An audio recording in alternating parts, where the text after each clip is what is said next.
My name is Linda Dawson. I'm 68 years old, and until recently, I thought I knew exactly how my life would end quietly. Surrounded by the family I had raised, in the home I had helped build over more than 4 decades of marriage. But sometimes life doesn't give you the ending you expect. I still remember sitting in that lawyer's office, the smell of polished wood and paper heavy in the air. After 42 years with my husband, Ray, I believed I'd earned a measure of security. I believed I mattered.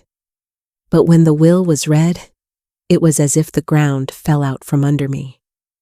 The family home, every piece of comfort and memory tied to it, was handed to my daughter, Claire, and her husband. They sat there glowing with satisfaction, while I sat frozen in place, waiting for my turn, for my share of the life I had poured myself into. What I received instead was nothing but a cabin, an old, run-down property in the mountains of Colorado. That was all. No words of gratitude.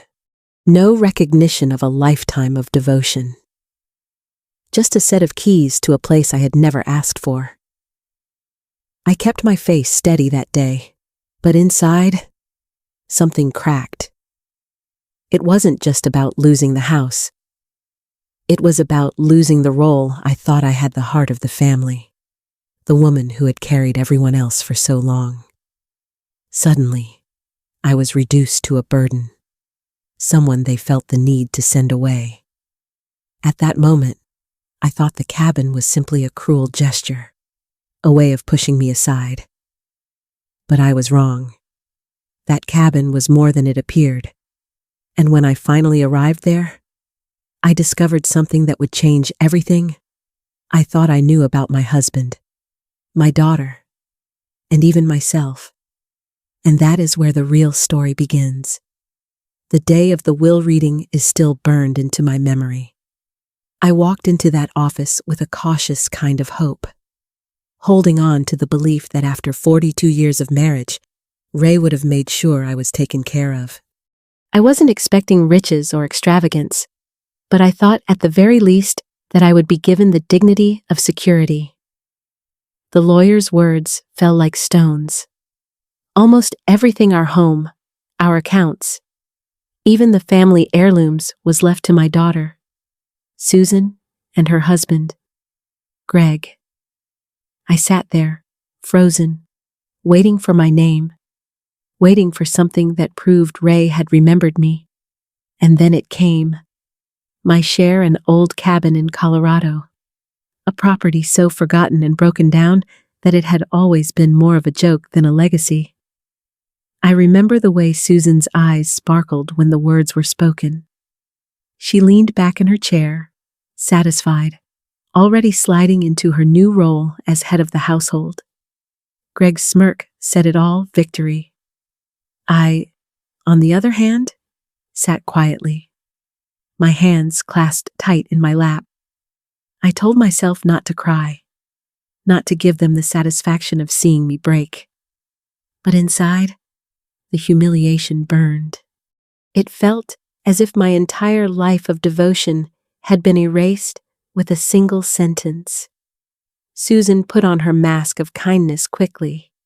She assured me there would always be a place for me in her home, that I could stay with them until I got settled. But I could feel the trap closing. My bedroom became the guest room.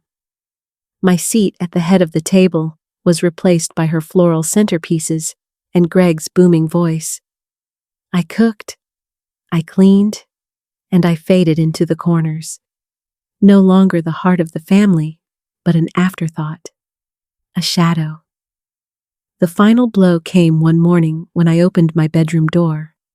My suitcases already packed were waiting in the hallway, neatly zipped, standing like obedient soldiers. It was clear then this exile wasn't a suggestion. It was a decision they had made long before the will was read.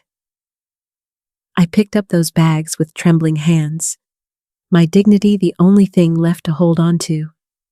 I didn't fight. I didn't beg. I walked down the steps of the house I had built, carrying the remnants of my life. And as I drove away, clutching the directions to that forsaken cabin, I couldn't help but wonder, was this truly the end for me? Or the beginning of something I couldn't yet see? I carried my bags down the steps of the house that had once been mine, each step heavier than the last. My hands trembled as I loaded the suitcases into the trunk of the old sedan Ray had bought me years earlier. That car, modest and scratched from countless errands and road trips, suddenly felt like the only piece of my life that still belonged to me. I didn't look back at the porch. I couldn't. To turn around would have been to admit that I was being pushed out, cast aside like an old piece of furniture no one wanted anymore. The road stretched endlessly ahead. As I pulled away from town, the familiar streets blurred past me. The grocery store where I used to shop every Saturday. The little cafe where Ray and I would sometimes sit for coffee. All of it fell behind, shrinking in my rearview mirror until it was gone. I had lived in Helena Ridge my entire life. Now, at 68, I was leaving it with nothing but 2 suitcases and an address scribbled on a folded piece of paper. The farther I drove, the lonelier the road became. Wide plains gave way to foothills, then to winding mountain paths that seemed to twist higher with each mile. My phone signal vanished, and with it, any illusion of connection to the world I had known. The silence pressed in on me, broken only by the hum of the tires and the beating of my heart. I thought about Ray, about the family we built, about how it had all unraveled so quickly. Grief and betrayal sat heavy in my chest. But beneath it, a sharper question whispered, why had he left me the cabin? Why only that? By the time I reached the dirt road, the sun was setting, casting long shadows through the trees. The cabin appeared suddenly at the end of the path, hunched and sagging like an abandoned relic. The porch leaned, the roof was patched with missing shingles, and the windows were cracked. It looked like the kind of place you passed by quickly, not one you called home. My stomach sank. This was what my life had been reduced to. Still, I forced the rusted key into the lock. The door groaned open, and I braced myself for dust and cobwebs. But the moment I stepped inside, my breath caught in my throat. The air was warm. Hardwood floors gleamed beneath soft rugs. A fire was ready to be lit in the stone fireplace. The kitchen sparkled, polished, and modern. It was as if someone had been living there, preparing for me. Nothing matched the ruin I had seen outside. The cabin wasn't abandoned, it was waiting.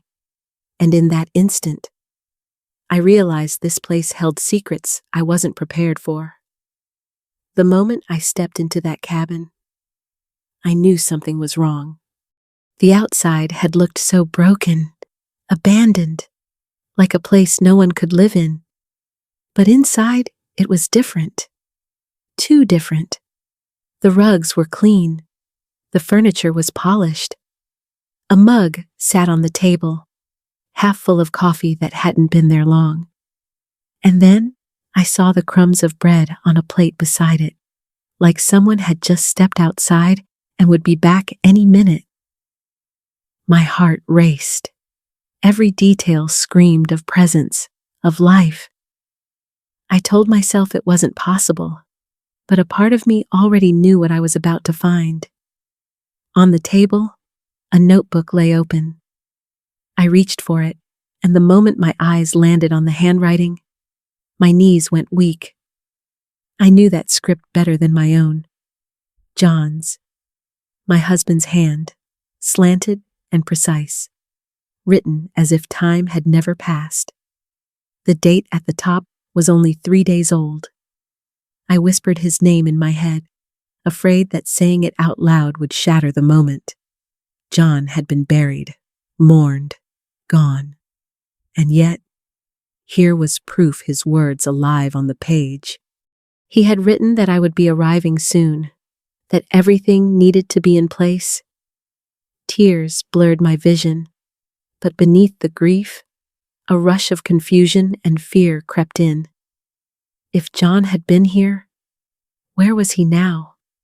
I wandered deeper into the cabin, my hands trembling as I touched each surface. A bedroom with rumpled sheets, a study with papers scattered across the desk. Then, tucked behind a bookcase, I felt it a slight shift when I pressed. The shelf swung outward, revealing a narrow passage dimly lit by a strip of bulbs along the floor. I stepped inside, my breath catching as I saw the walls covered in maps, photographs, and newspaper clippings all connected with pins and string. And in the center of it all, Greg. My son-in-law's face circled again and again, tied to names of politicians and businessmen, to offshore accounts and secret payments. On the desk, an envelope with my name in John's handwriting waited. I opened it slowly, as if the paper itself could break. My dearest Linda, it began, "If you're reading this, you've found the truth. I am not dead, at least, not in the way you were told. 5 years ago, I uncovered evidence that Greg and his allies were laundering money through government projects. The danger grew too great. I had to disappear. It was the only way to survive." The letter went on to explain everything: the staged heart attack, the funeral, the years of silence. And then it gave me a choice. I could take the files to an FBI contact named Ethan Ward, or I could use the cash and new identity hidden in the safe and vanish forever. But one warning cut deeper than the rest: I was never to trust Susan. She had chosen money over morality long ago. I sat there, the letter shaking in my hands, my whole world unraveling for the second time. My husband wasn't dead.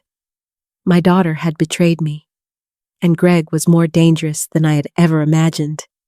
Then I heard it, tires crunching on gravel outside, doors slamming, voices, sharp and clipped. Through the window, I saw them, 2 black SUVs pulling up, men stepping out with the precision of hunters. They weren't here by chance. They were here for me. My pulse thundered in my ears. The house wasn't a refuge. It was a trap. And the walls that had just whispered the truth were now closing in. The moment I saw the SUVs outside, my body moved before my mind could catch up. I clutched the go bag I'd found in the tunnel chamber and pushed on the hidden panel under the desk.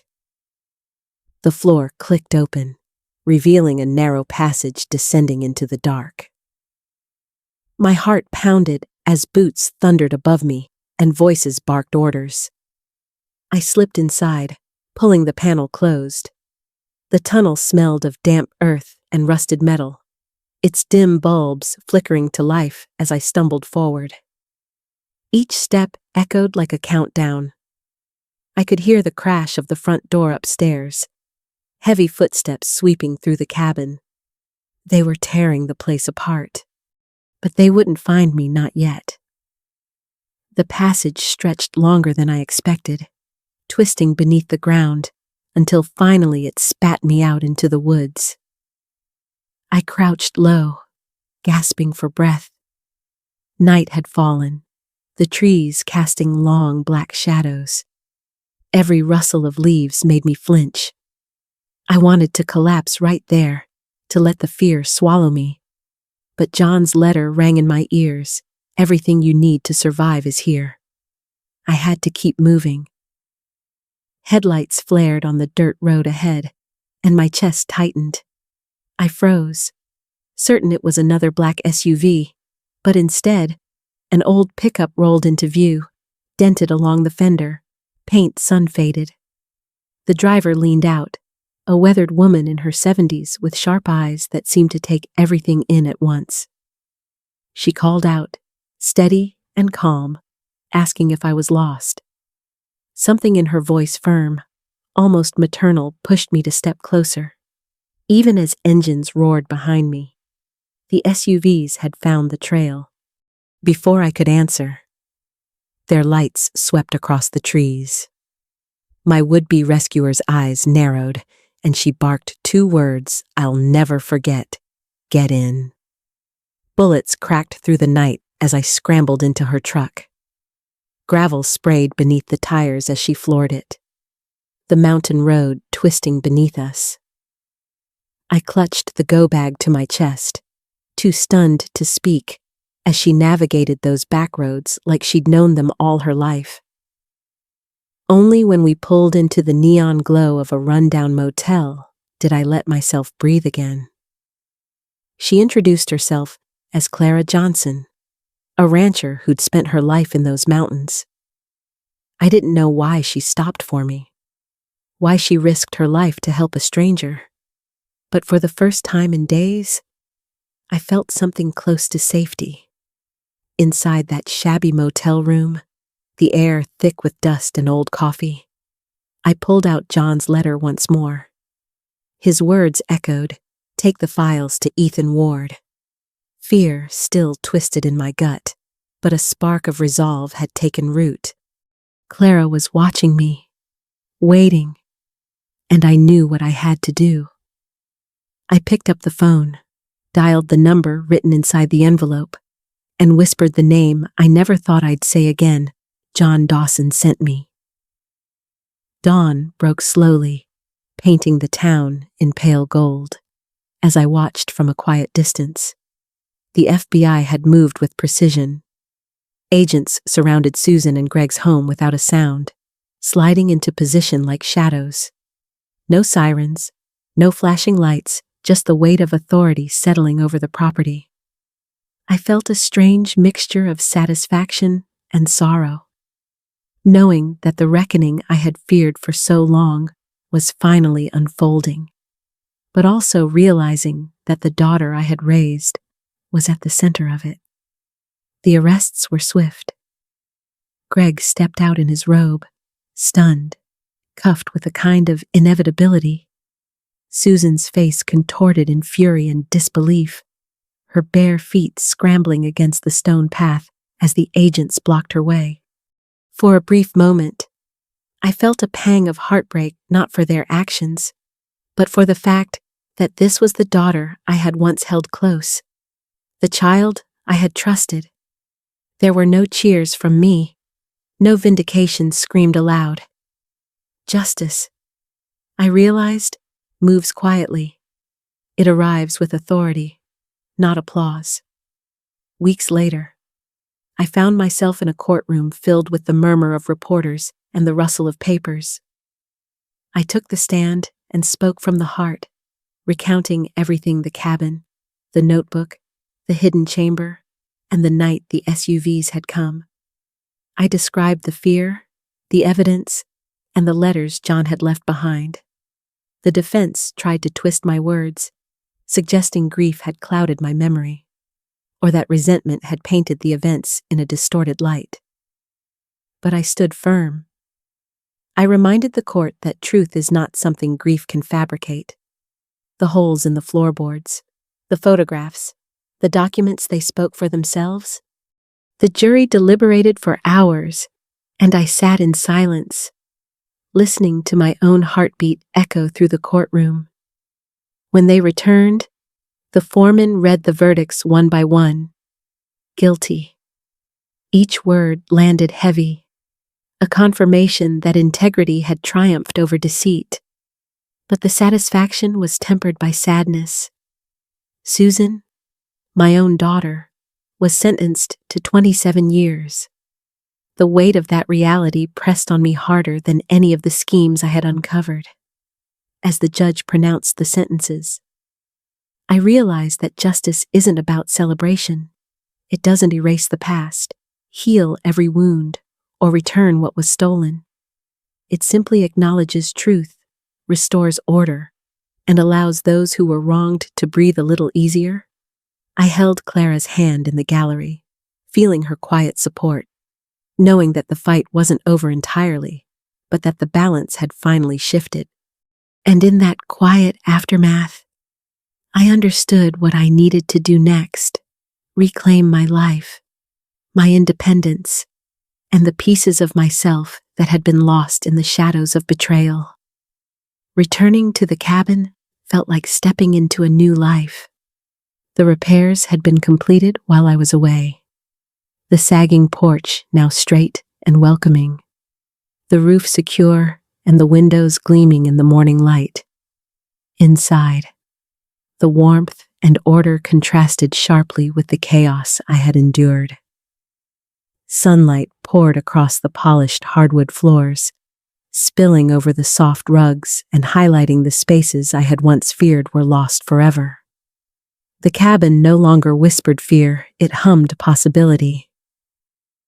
I set up my easel in the spare room, transforming it into a studio where brushes, paints, and unfinished canvases became companions in a life I had almost forgotten. Each stroke across the canvas felt like reclaiming a part of myself, a celebration of creativity that had been silenced for decades under the weight of family obligations and betrayal. The kitchen, once a place of chores and hidden tension, became a space of joy and experimentation. Filled with the aroma of fresh bread and coffee I made just for myself. Every corner of the cabin reflected choice and care, a home built by my own hands and spirit. In these quiet days, I thought often about the journey that had brought me here. Betrayal, injustice, and fear had left deep scars, but they had also revealed a resilience I had never fully acknowledged.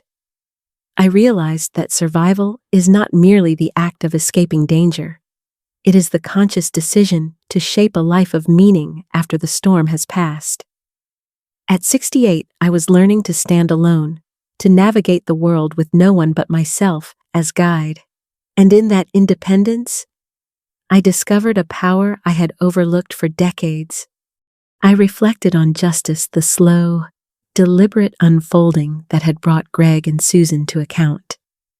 The satisfaction of truth served was tempered by the sadness of losing a daughter to choices I could neither control nor undo. It reminded me that life's victories are rarely complete or perfect. They are measured not by applause, but by clarity and moral alignment. And yet, in this solitude, there was light. I learned that independence is not tied to age, that strength can emerge even after years of being underestimated. Truth, I realized, is its own form of freedom, oxygen for the soul that allows one to breathe without fear.